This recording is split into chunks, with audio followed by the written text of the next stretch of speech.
Sa panahon ng mabilis na impormasyon at kaliwat ka ng balita, kailangan mo ng isang channel na mapagkakatiwalaan, diretso at para sa bayan.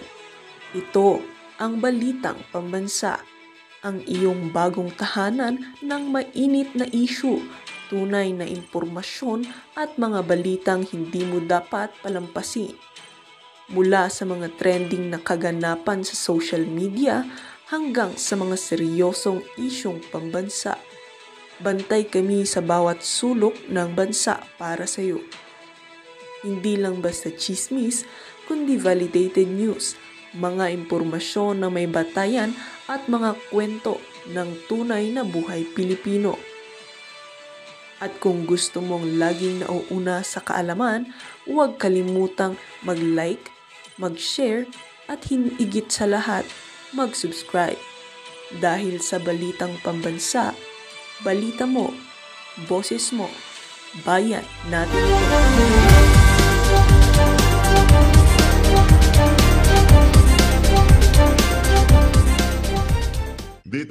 Dito kay Manuel Bunuan. Sabi ko nitong si Eli San Fernando, bigyan mo naman ng kahihiyan si PBBM, mag-resign ka na. Yan, simple lang naman. Manuel Bunuan, hindi ako galit sa'yo. Hindi ako galit sa'yo. Angry ako sa'yo. Hindi ako galit. Galit ako sa'yo. Anak ng toka, nasa harapan mo, Brad. Ginagawa kang siraulo ng mga tauhan mo. Sabi siguro ng mga tauhan mo, yan yung si Manuel Bunuan. Siraulo yan, di naman tayo mahuhuli niyan eh. Hindi ako hindi sinasabi siraulo ka. Yung mga tauhan mo, ganun katignan. Ganon ang pagiging inutil mo sa pagmumukha ng mga ng mga tauhan mo, di ba? Hawin nyo na, makakalusot na. Ano yan eh, tanga yan eh, di ba? Oh. Kung ako sa inyo, yun sa kahihiyan na inabot nyo na, mag-resign na ho kayo. Dapat nung nagpa-courtesy resignation itong si Marcos Jr., wala kaabog-abog, dapat nagpasa kayo. Diba? At ang problema, alam ko nagpasa ka, diba? Kaso ang problema, bakit? Mayroon pang pinapatrabaho sa'yo. Siguro, sabi nitong si Marcos Jr. dito kay Manuel Bunuan, linisin mo muna bago ka umalis. Linisin mo muna ang ahensya ng DPWH bago ka umalis. Baka marami pang ebidensya dyan. Ano ba dahilan? Bakit kapito ko ka dyan sa pwesto na yan? Maraming pera nga pala dyan sa DPWH. Yung mga bilyonaryo ngayon, wala na sa Department of Custom. Wala na sila sa custom. Alam nyo, nasa DPWH. Gusto yung maging bilyonaryo na mabilisan, meron kayong 200,000, sumali kayo sa bidding. Pag wala kayong gamit, mag-arkila kayo ng gamit. Di ba naman loko-loko itong mama na to? Pwede daw kayo sumali sa bidding. Dapat meron lang kayong proof na meron kayong maa-arkilang mga gamit o nakapag-arkila kayo ng gamit. Diba? Anong klaseng contractor yun? Wala ka sariling gamit, aarkilhan mo. Papasaliin pa ni Bunuan yung mga contractor na kahit isang bulldozer, isang bako, wala sila. Okay lang. Sali kayo dito. Everybody's welcome. Higa nga. Mag-resign ka na, sir. Please lang. Kung meron ka pang natitirang hiya sa sarili mo, di ba? At respeto sa sambayan ng Pilipino. Sabagay, wala kayong yan eh. Kayong dalawa ng amo mo, ano kayo, mga walang kwenta kayo. Ito. Dito tayo kay Vice President Sara Duterte. Base ho dito sa pinaka-latest na post ng News 5. Ito, palpak, PBBM, inalok ako ng bagong posisyon. Yun naman pala eh. Inalok naman pala si BP Sara eh. Kung failure siya, dapat hindi inalok. Ito, hindi ako ang failure. Pumalag si BP Sara Duterte sa pahayag ni Palace Press Officer Yusek Claire Castro na complete failure ang vice bilang dating Department of Education DepEd Secretary. Ayon kay BP Sara, inalok siya ni Pres Bongbong Marcos ng ibang posisyon nang magbitiw siya sa pwesto bilang Education Secretary noong 2024. Ito naman kasi si Auntie Claire eh. Tanungin mo muna kasi yung amo mong bangag. Natutusta ka dyan sa mga statement mo eh. Hindi naman pala fail kasi kung failure yan, bakit pa siya aalokin? Damuho talaga, oo. Inoperad niya si Pres Marcos, ako may gusto. abang posisyon. Sabi ko, wala akong gustong posisyon. Tapos ang sunod niyang sinabi sa akin, pwede ka pang tumulong sa midterm election para sa mga senator sira. Nakanantawa. May saltik ba yun si Marcos Jr.? Good afternoon. Pagkatapos babuy-babuyin itong si BP Sara ng pinsan niya dyan sa House of Representatives, kung ano-ano mga aligasyon sa kanya, nasa tamang katinoan ba tong mama na to? Pinakiusapan pa si BP na tulungan mo naman kami sa 2020 sa midterm election. Si Raulo ba presidente natin? Ito nagtatanong ako, di ko sinasabi si Raulo. Pagkatapos babuy-babuyin dyan sa confidential fund, pinapyasan ng budget, tapos sasabihin nyo, tulungan mo naman kami sa midterm election. Kala ko mong malakas kayo. Di sa bagay. Di ba? Abalos, Tolentino, Pacquiao, lahat kasapi yan sa partido nitong si Bangag. Anong nangyari? Laglag lahat sila. Ito, saan ni Vice sa pahayag sa Duterte supporter na si Alvin Suarez. Yan ang mapapanood natin sa dahig nitong Miyerkules, August 20. Ito pa, pakinggan natin ang kumpletong interview na yan nitong si VP Sara, ha. Good afternoon, Vice President Sara Duterte. Vice President Inday, the palace has said your time as DepEd Secretary was a complete failure. This stems from their statement that the country remains at a paper and pencil in comparison to other educational system of other countries which are modernized. What is your response to that, ma'am? Oh, thank you, Alvin and Tourism, for this opportunity to speak, and explain my side. Unang-una, masabi ko yon na we are truly behind sa education system natin compared to more developed countries around the world. And that is true. That is an observation. That is a fact of the Philippines. And I have all the right to say kung ano yung katotohanan ng bansa natin. That is covered by the freedom of speech and expression natin. So, dapat siguro walang magalit.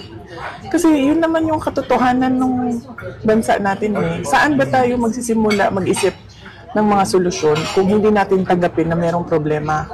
Correct. Iano ko talaga yan. Hindi ko tayo makakadiretso dito sa bansa na to kung hindi muna natin i-admit na mayroon tayong problema. Oy, Manuel Bunoan, makinig ka dito, ha? Para mag-resign ka na mamaya. Yung bayan. Pangalawa, hindi ko maintindihan saan nanggagaling yung total failure ako as a Department of Education Secretary. Kasi iba yung actions ni BBM noong ako ay nag-tender ng resignation. Kung maalala ninyo, that was June 19, 2024. It was a Wednesday. Matagal ko na pinag-isipan yung pagre-resign. Inisip ko na kapag mag-resign ako, habang nasa administration ako, inaatake ako. Pag nag-resign ako, dodoble yung atake sa akin. Posibleng mag-file ng impeachment case sa akin dahil September 2023 pa lang pinag-uusapan na yon. So, matagal ko na hawak-hawak yung resignation letter na yun. Matagal akong pabalik-balik sa Malacanang, pero hindi ko talaga pa naibigay. Pero nung June 19, 2024, dun ko na isip na yun ang pinakatamang panahon na ibigay ko na yung irrevocable resignation ko.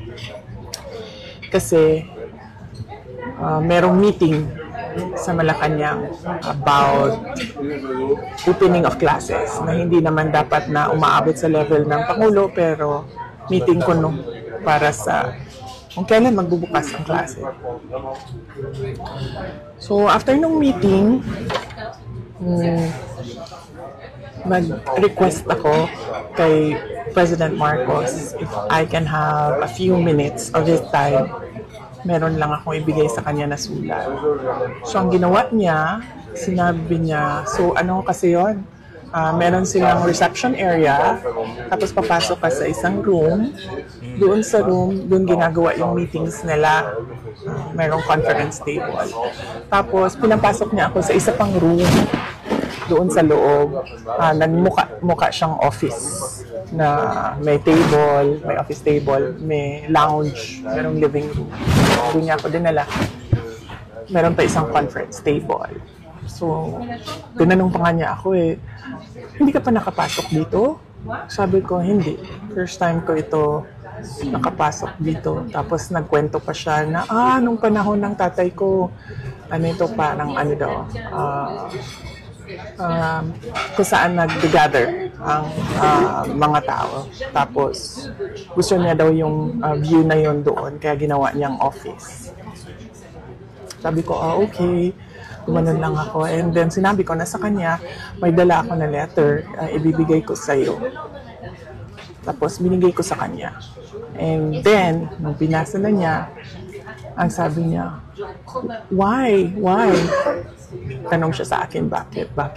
Tapos sinabi ko sa kanya, ayoko na pag-usapan kung bakit ako mag-resign. Para sa akin ba, kailangan pa ba itanong yun? Hindi mo ba nakikita kung ano yung ginagawa ninyo sa akin? O parang hindi naman ako masokista na aatakihin ninyo ako nang aatakihin habang nagtatrabaho ako para sa inyo, and to think na the Department of Education was the department that was delivering results sa administration. So, hindi na ako sabi ko, ayaw kong pag-usapan. And then sabi niya, he tried to ask me to stay. Tapos sabi ko, ayoko na. And then, ang sunod niyang ginawa,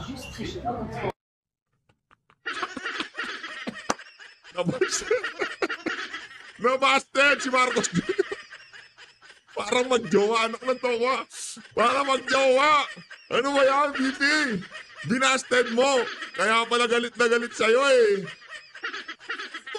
Binasted pala ni BP. Inofera niya ako, may gusto ka ba na posisyon? Sabi ko, wala akong gustong posisyon. Tapos ang sunod niyang sinabi sa akin, pwede ka bang tumulong sa midterm elections para sa mga senators? So sabi niya, kasi diba yung tungkong ng pagbabago, kasali naman yun sa unit team noon. Gumanon siya. Sabi ko, hindi ko, pag-iisipan ko, pero wala pa akong plano para sa 2025 midterm elections ng senators.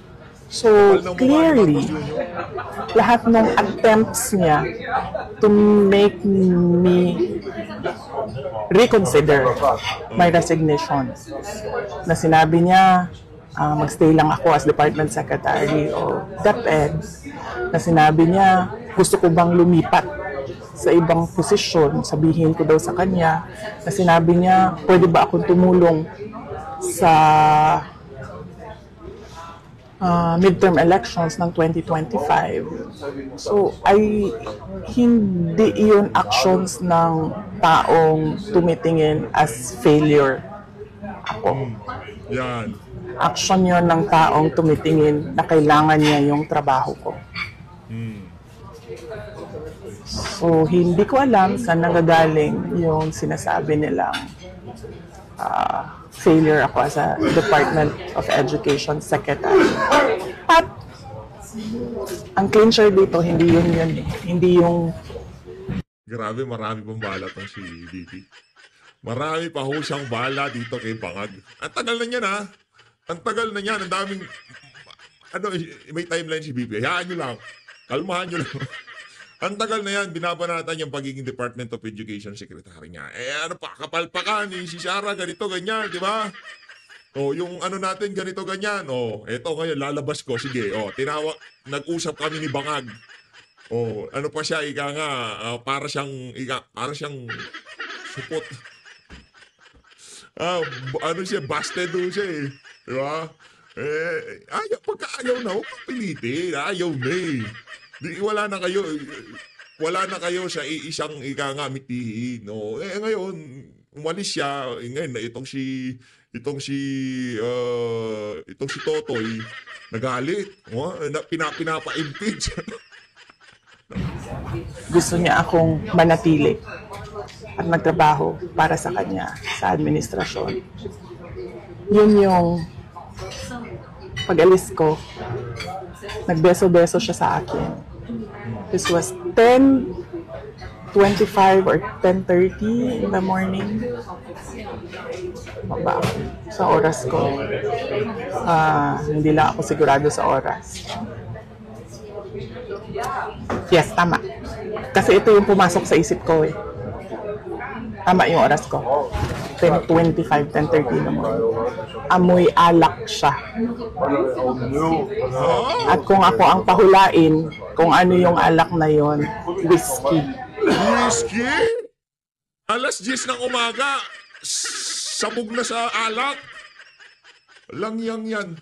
Kaaga-aga pala tumoman itong si Marcos Jr. Hindi, masarap daw talaga ipares yan. Pulburon tsaka whiskey. Grabe naman yan, Bibi. Kaaga-aga, dami mong masabogs. Pero, hindi ko naman siya nakita nag-inom ng whiskey. Nakikita ko siya lagi umiinom ng champagne.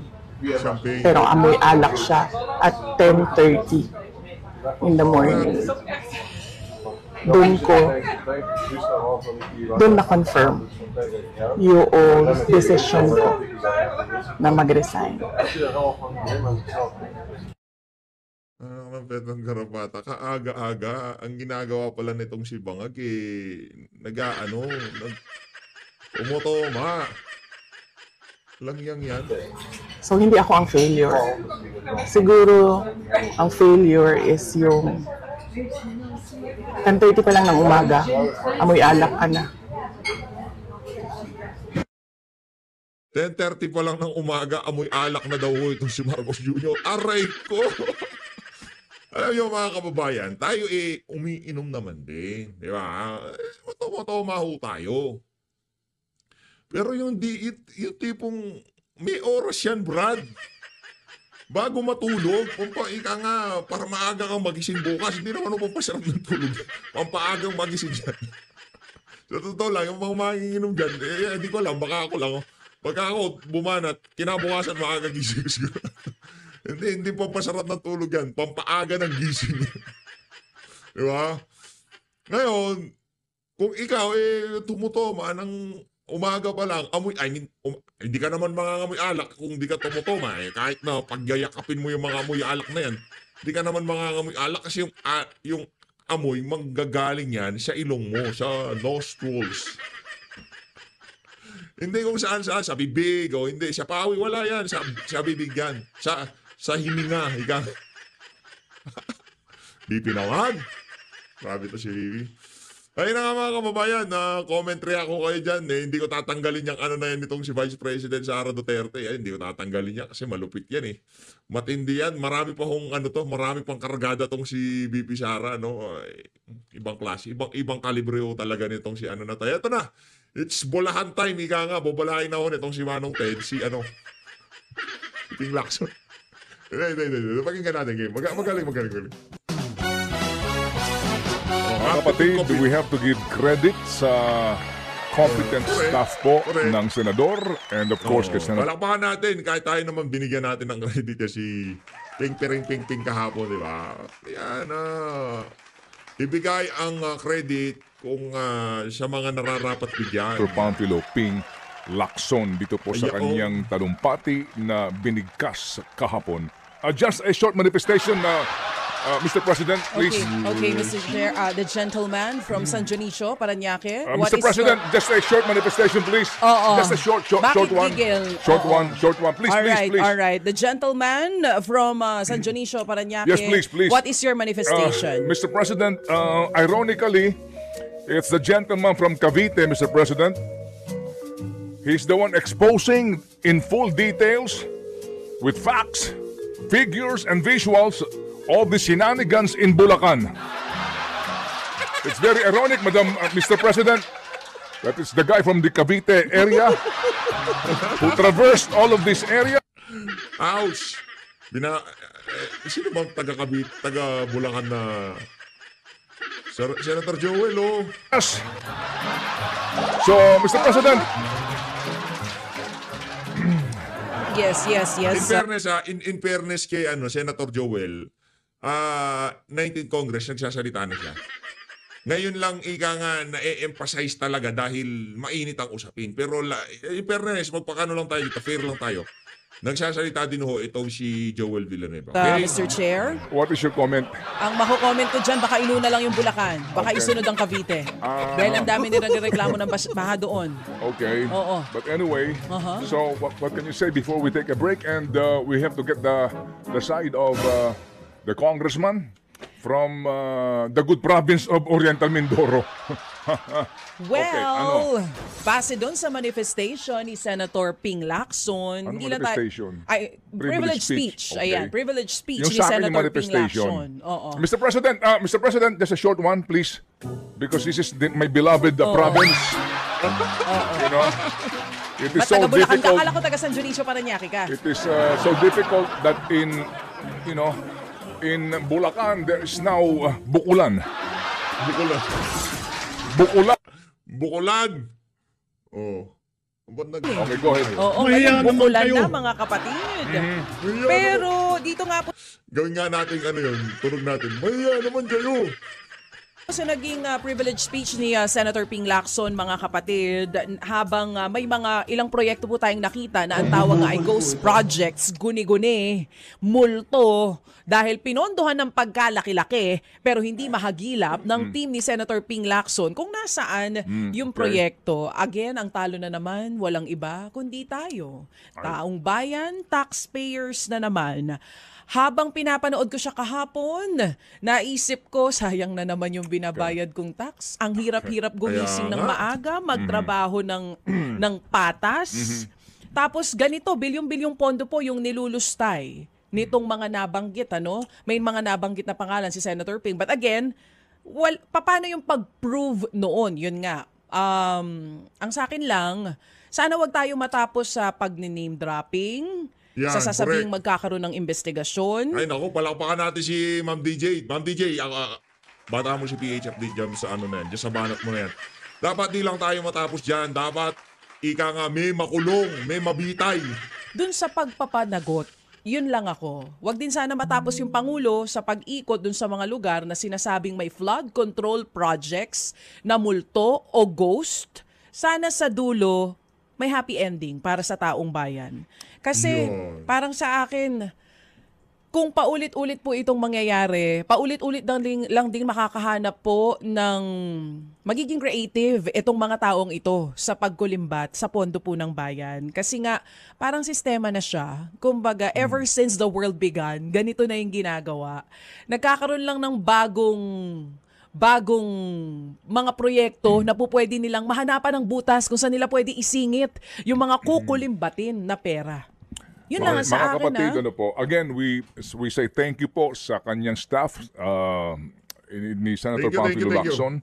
Ito po Saludo sa naman. naging resulta ng kanila pong research para po Saludo tayo dyan. Tama yung ginawa na yan ito si Senator Ping Lacson. Ika nga kahit pa paano nasusulit na yung bayad ng sambay ng Pilipino sa kanya. Lipat na ho tayo dun sa interview. Magbubulahan na lang tayo. Lipat na ho tayo dun sa interview. Nitong si Manong Ted dito kay Panaligan ha. Ito. Eto na. Ng Congressman ng 1st District ng Oriental Mindoro, Congressman Arnan Panaligan. Magandang umaga po, Congressman. Magandang umaga po sa inyo at kay Manong Ted Filon at sa inyo, Ms. DJ Chacha. Maraming salamat po sa pagpayag sa isang panayam ngayong umaga. Sir, ano po muna ang initial reaction ninyo kahapon sa nangyaring privilege speech ni Senator Ping Lacson? Hindi man po nabanggit ang pangalan nyo pero may naipakita pong Facebook post na galing sa inyo. Ay, siyempre tayo pinagulat at nalungkot din sa nangyaring yan dahil first time po natin nakaranas na tayo ay maitawit sa kanyang mga controversy. Tayo po matagal na naglilingkod pero ito lang po ang first time na tayo ay naitawit dito sa ganitong usapin. Pero tayo naman... Yaman na siguro nitong si Kong, no? Itong si Kong Arnan Panaligan. po'y nagkapaliwanag din. Sige sir, sabi nyo nga po tayo po'y nagpapaliwanag din. First time nyo pong nasangkot sa ganitong klase ng issue. May binanggit po kayo, no? May mga interviews na po kayo kahapon. Sinasabi nyo po doon, DPWH ang proponent at implementor ng proyekto. Doon po sa mga nabanggit na projects ni Senator Ping Lacson sa Nawan at Baco, Oriental Mindoro, pwede nyo po bang ipaliwanag sa amin po iyon? Yes, una-una ay ang aming lalawigan ay talagang flood prone. Particular yung bayan ng Nauhan, dyan po nang gagaling ang malalaking baha na hindi lamang bayan ng Nauhan na apektado, kundi pati yung karatig ng mga bayan ng Victoria at Calapan City. Kaya dapat po talaga ay may mga flood control dyan. Sa matagal pong panahon, hindi po napopondohan ng gobyerno yan. No lamang pong 2023, nagsimulang maglagay dyan ng malaking pondo ang national government and DPWH. Kaya wini-welcome natin yun, naglagay sila ng mga malaking pondo dyan. At yan nga po ay nakalagay na sa budget proposal ng DPWH yung tumarating sa Kongreso, yung tinatawag na NEP or National Expenditure Program. Nakalista na po dyan ang mga flood control projects na yan. Naka-itemize na pati yung amount at saka yung location at kung anong ilog ilalagay. So hindi nyo po ni-request ito? Sinasabi nyo po na ang naglagay ng pondong ito ay ang DPWH? Yes po. Pwede ko po sabihin yan categorically na hindi po natin yan nilabi. Although, we have to admit, tayo nahingi ng mga flood control projects kasi nga tayo ay flood prone. Pero yung po mga... Natawa hindi na totoo yan, Kong. Ang daming nag-aagawan sa pondo dyan sa House of Representatives. Nataon, ibinigay sa inyo? Hindi ka nagsasalita, hindi ka naglalabi, sigurado ka? Lalabas din ang katotohanan ko, huwag kang mag-alala. Nakalista na sa NEP, yung po initiative ng DPWH.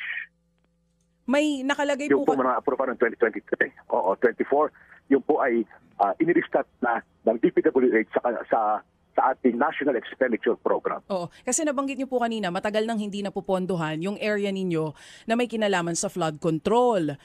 Pero, uulitin ko, hindi po ito request from your office na pondohan nyo kami kasi matagal nang wala kaming pondo for flood control. Galing po yun mismo sa DPWH? Yung po mga nakalista ron sa NEP, yung po galing sa DPWH. Initiative po nila yan. Kasi dito pa ang mga ahensya ng gobyerno na po-propose ng kanilang budget bago isubmit yan sa Kongreso. Ang pag nasubmit sa Kongreso, ang tawag nga po nila yung NEP or National Expenditure Program, nandun na lahat ang budget proposals nila kung anong proyekto, kung anong programa. Nakalista na po yan dyan, yung mga flood control projects na yan. Oo. May nabanggit po kasi kahapon si Senator Ping Lacson, yung proyekto na may Agila banner. Tapos nakasaad po doon, pinondohan po ng opisina ninyo. Paano po ba natin ipapaliwanag yun, sir? Yes, technically, ay Congress na nagpondo kasi nga nakalagay sa NEP sa proposed budget ng Executive Department ng DPWH at inaaproba ng Kongreso yan. Yung NEP na yan ang nagiging national budget or GAA, yung General Appropriations Act.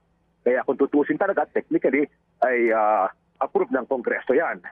Yun namang Agila, yun po ay parang branding, slogan, ibig sabihin po ng Agila ay aksyon ng gobyerno at inisyatibo sa larangang legislatura. Opo. Kasi nga po, yun ay pondo ng gobyerno. Opo, parang yan is one way of explaining sa taong bayan na yan po public funds. Opo, sige po. Congressman, ito lang po, maiksi lang po ito na amin pong pagtatanong. Congressman, claim nyo nasa NEP. Okay? Opo, particular po, ano ang nasa NEP? Kasi ang sinasabi ni Senator Lacson at ng kanyang research, merong ngang nasa NEP, pero ang dami pong insertion. Iisa lang actually ang nasa NEP. Kapag pinag-uusapan natin, ay yung 1.9 billion na 8 flood control projects. Okay po. Marami rin po nakalagay sa NEP. Pero yung po sinasabi ni Senator Lacson insertion, yan po sa pagkakaalam pinangyayari after BICAM. Doon po nagkakaroon ng additional man yan or insertion. Hindi po tayo member ng BICAM, hindi po tayo naging member ng BICAM. Kaya hindi ko po alam yan kung sino nag-insert. Okay, opo. Sige, yan po isang bagay na talagang, sabihin natin talagang opaque, hindi natin alam kung paano nagkaroon dyan. Opo, nag-insertion. sige. Pero yung BICAM po yan. Okay, sige. So kaninyo, inaamin nyo po na yung sinasabi nyo nasa NEP yan, hindi lahat, no? Ang nasa NEP. Okay? Meron pong isa na nasa NEP. Kayo kaninyo, ay nagulat din dahil sa BICAM nagkaroon ng malaking insertion para sa inyong distrito. Yes po. At Opo. nakita lang natin yan sa GAANA, hindi na Opo, sa sige. hindi na sa Okay. NEP. Sige. Bakit nung nagka-insertion, di ka nagsalita? Dapat kung nagkaroon ng insertion, tapos nakita mo yung in-insert na pondo, walang nagiging resulta doon sa proyekto, ba't di ka nagsasalita? Kahit anong palusot mo kung meron at meron silang mababanat sa'yo. Sige. Hindi na sa General Appropriations Bill, kundi sa GAANA. Sige. Bihira Okay. ka And of naman course, kung dahil Sino dapat po? ay flood- Sino po? flood-prone province. So, sino po yung palagay ko anghel yon sa mga taga Mindoro kasi hindi kayo humihingi, nagkaroon ng insertion na malaki sa inyong distrito. Sino kaya yun? Aray ko. Angel.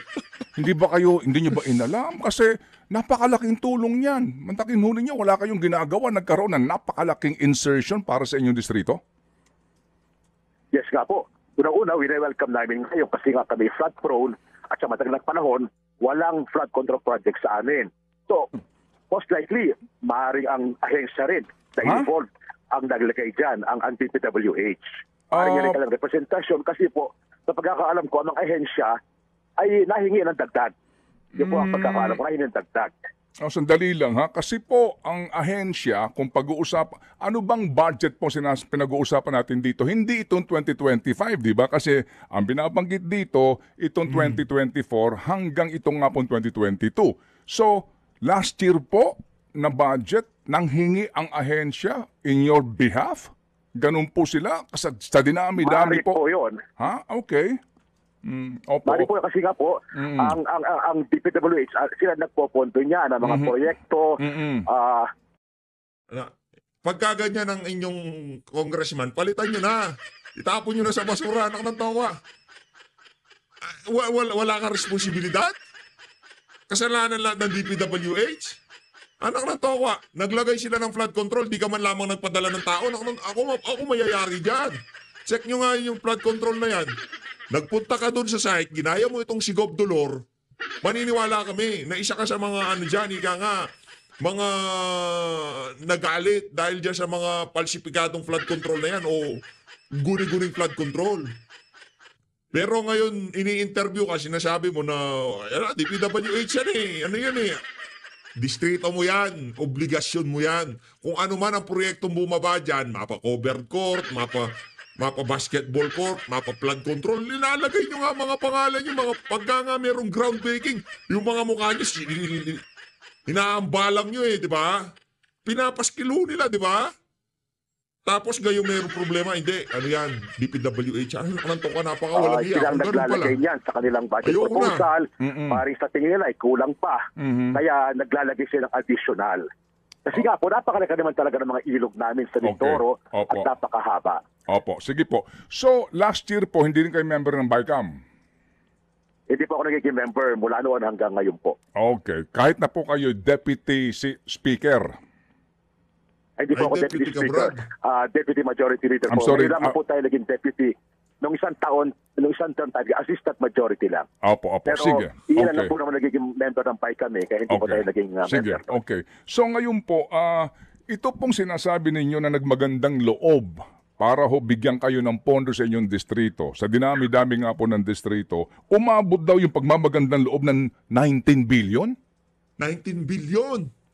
Hindi ko po alam, hindi ko po memoryado yung exact figure Last 3 parang years na po ito na ha. mula ng 2023 Ito. hanggang 2025. Ito po 19 billion approximately, all right, for the last 3 years, meaning 2022, kalahati nun, until today.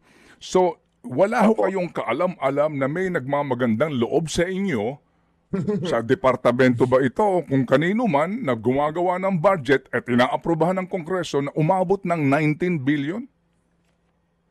Well, ako po ay malamang po ay inisyatiba na ng ahensya ng DPWH.